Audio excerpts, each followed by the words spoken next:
Welcome back bulletin کا آغاز کریں گے۔ ملک کے بیشتر بالائی اور شمالی علاقوں میں مغربی ہواؤں کا طاقتور سسٹم داخل ہونے سے سردی کی شدت میں اضافہ۔ بلوچستان کے علاقوں کوئٹہ، زیارت، شیلہ باغ، مسلم باغ برف باری کا سلسلہ پھر شروع ہو گیا، جس سے رابطہ سڑکیں بند ہو گئی۔ بلوچستان کے پاک افغان سرحدی علاقوں میں برف باری سے اہم شاہراہیں برف سے ڈھک گئی۔ قلات میں 3 انچ تک برف پڑ چکی۔ لگ پاس دیگر قومی شاہراہوں سے برف ہٹانے کے لیے ہیوی مشینری کا استعمال، نمک پاشی کی جا رہی ہے۔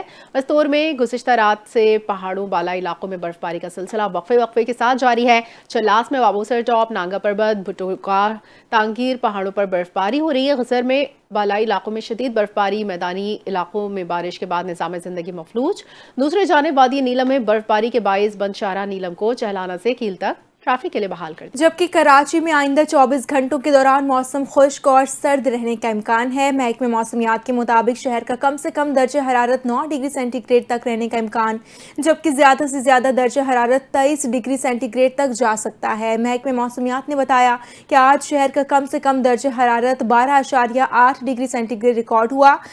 اس وقت ہوا میں نمی کا تناسب 47% ہے۔ اس کے علاوہ شہر میں مشرق سے ہوائیں 8 کلومیٹر فی گھنٹہ کی رفتار سے چل رہی ہیں۔ تفریحی مقام گورکھ ہل اسٹیشن پر موسم سرما کی پہلی برف باری ہوئی، جس سے سردی کی شدت میں اضافہ۔ ضلع دادو کھیرتھر کے پہاڑی دامن میں سندھ بلوچستان کے سرحدی پٹی پر واقع گورکھ ہل اسٹیشن پر برف باری کے بعد ماحول سحر انگیز ہو گیا۔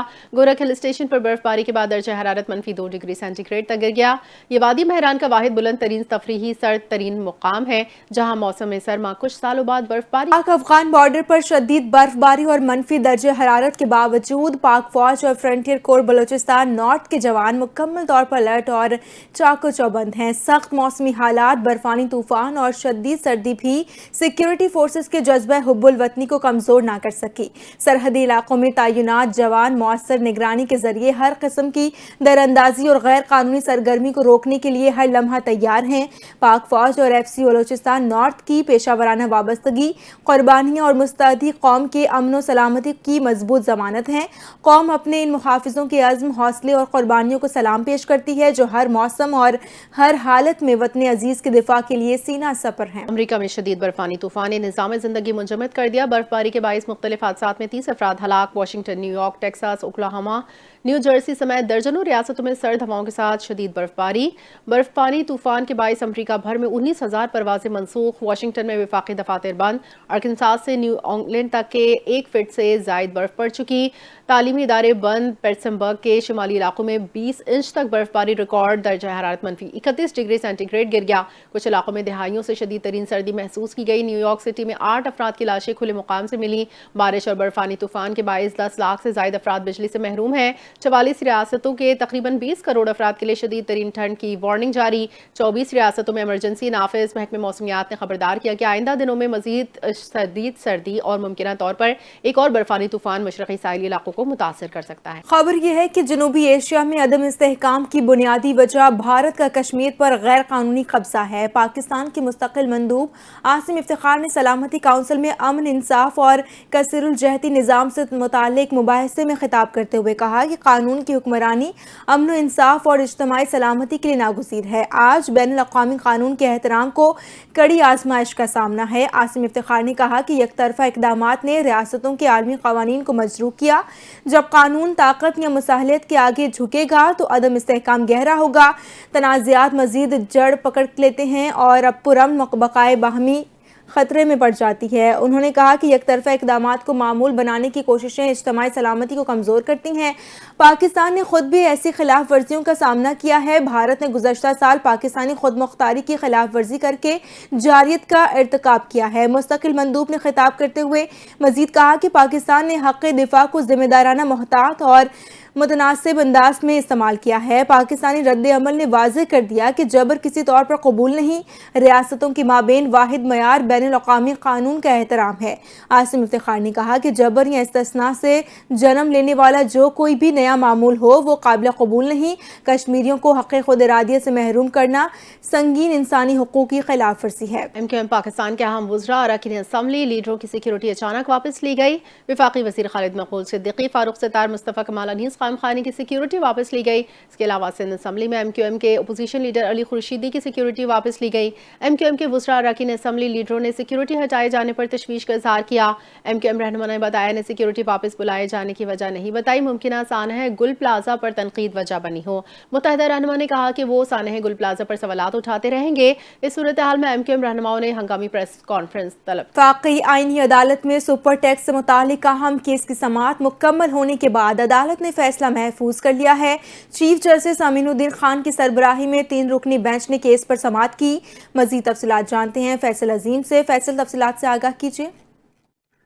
جی بالکل، وفاقی آئینی عدالت میں سپر ٹیکس سے متعلق کیس کی سماعت ہوئی ہے۔ سماعت کے دوران جو ہے مختلف کمپنیوں کے وکیل جو ہے مختوم علی خان نے اپنے جواب دلائل مکمل کیے۔ اس موقع پر جو ہے چیف جسٹس امین الدین خان نے ریمارک کیا کہ عدالت کوشش کرے گی کہ آج مختصر فیصلہ جو ہے وہ سنا دیا جائے، تاہم انہوں نے واضح کیا کہ فیصلہ آرڈر کے اجرا سے مشروط ہوگا۔ چیف جسٹس نے مزید کہا کہ اگر آج مختصر فیصلہ سنانا ممکن نہ ہو سکا تو کل مختصر فیصلہ جو ہے وہ جاری کر دیا جائے گا۔ جی ٹھیک ہے، بہت شکریہ فیصل۔ بسنت پر اشتعال انگیزی روکنے کے لیے دفعہ 144 نافذ۔ بسنت کے دوران مذہبی ہم آہنگی امن امہ برقرار رکھنے کے لیے اہم پابندیاں عائد۔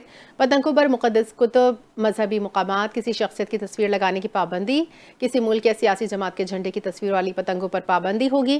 30 روز کے لیے مذہبی اور سیاسی نقش کاری والی پتنگوں کی تیاری، خرید و فروخت، استعمال پر پابندی۔ بسنت کے دوران بغیر تصویر یک رنگی، کثیر و رنگی پتنگ استعمال کرنے کی اجازت ہوگی۔ خلاف قانون پتنگوں کی تیاری، نقل و حمل، ذخیرہ فروخت اور استعمال قابل تعزیر جرم قرار۔ اشتعال انگیز عناصر کی جانب سے بسنت کے دوران مذہبی یا سیاسی علامت استعمال کرنے کا اندیشہ تھا۔ دفعہ 144 کے تحت احکامات فوری نافذ العمل۔ قانون نافذ کرنے والے اداروں کی سخت کارروائی کی ہدایت۔ حکومت پنجاب نے لاہور میں 6 تا 8 فروری کو محفوظ بسنت کی مشروط اجازت دی۔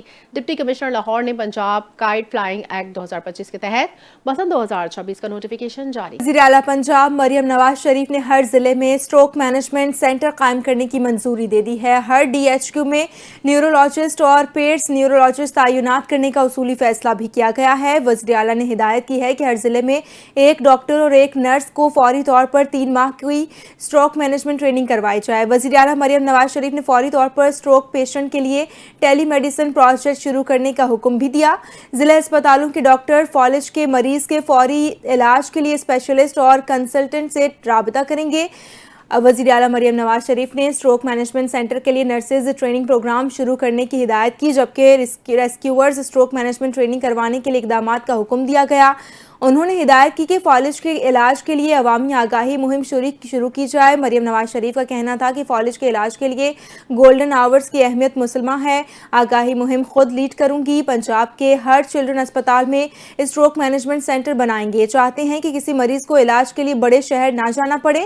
پیمز کے نیورولوجسٹ ڈاکٹر قاسم بشیر نے اسٹروک مینجمنٹ پروگرام پر بریفنگ دی، جس میں بتایا گیا کہ 25 سال سے زائد العمر 4 میں سے 1 شخص کو فالج کا خطرہ ہوتا ہے۔ فالج کے پری ہاسپٹل اور پوسٹ ہاسپٹل کیئر کے لیے آگاہی اور ٹریننگ لازمی ہے۔ کراچی میں کماڑی، ماڑی پور اور سائٹ اے پولیس کی خفیہ اطلاع پر اہم کارروائیاں۔ نوجوان نسل کو نشے کی لت لگانے والے 7 منشیات فروش پکڑے گئے۔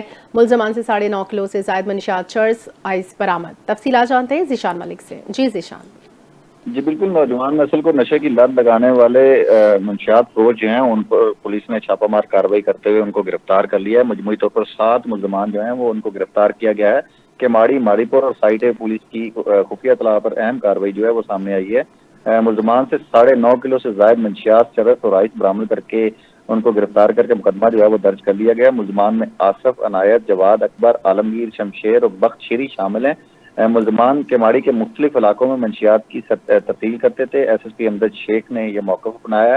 ملزمان پر منشیات، اسلحے اور ڈکیتی کے مقدمات بھی ماضی میں درج ہو چکے ہیں۔ گرفتار ملزمان کے خلاف جو مزید مقدمات ہیں ان کا بھی اندراج کر لیا گیا ہے اور ملزمان سے ماضی میں درج کیے گئے مقدمات اور ابھی جو مقدمات درج کیے گئے ہیں ان کے حوالے سے تفتیش کا عمل جو ہے وہ۔ بلوچستان کے ضلع چاغی، خیبر پختونخوا کے ضلع سوابی میں ٹریفک حادثات میں 9 افراد جان کی بازی ہار گئے۔ بلوچستان کے ضلع چاغی کے علاقے یکمچ کے قریب 2 گاڑیوں میں تصادم، جس کے نتیجے میں 7 افراد جاں بحق، 3 زخمی۔